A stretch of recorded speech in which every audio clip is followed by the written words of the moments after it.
Tänavu saavad 16-aastased minna esimest korda valima. On väga oluline, et sa mõtleksid, mis on sulle koduümbruses tähtis. Kui mina oleksin saanud 16-aastaselt valida, siis mina oleksin valinud kõrgemad lastetoetused ka ühe lapsega peredele. See ei peaks oma õuaega veetma kuskil pooleli jäänud ehitusplatsil, vaid oleksid korralikud skatepargid. Siis noor sina just selle mõttega, et lisaks, et sa scrollid telefoni, mis on see ümbrus, mida ma tahaksin, et võiks muutuda või oleks teistmoodi? Mina oleks väga mässuline. Ma valiksin omasuguseid, ma valiksin noori inimesi. Et oleks rohkem pööratud noorena tähelepanu vaimsele tervisele.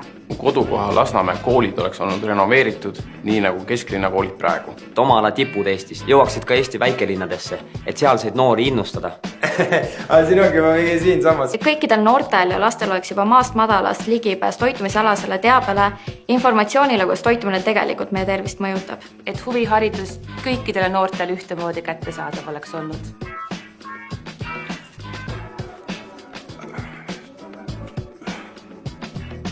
Kui mina oleksin 16-aastane valija, sooviksin ma, et haridus oleks reaalse eluga kooskõlas. kodututele paremad elamistingimused ja parem süsteem, kuidas ühiskonda tagasi sisse sulandada. Kui 16-aastased saavad ka teha otsuseid, siis võib-olla oleksid need otsused ka natukene noorte sõbralikumad. Keskkonna, mis toetab minu loovust, minu ideid, minu sõprade loovust.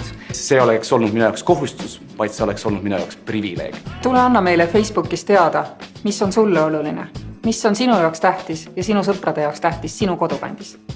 Sina seal. Mine valima! Mine valima! Noored valima! Ära passi, mine valima! 16-17 noored valima! Valima! Mine kindlasti valima! Väga tähtis on, et kõik läheksid valima. Noored on maksimalistid. 100% on teile paras valimisaktiivsus. Kõik valima. Oota, aga ma saangi valida ju.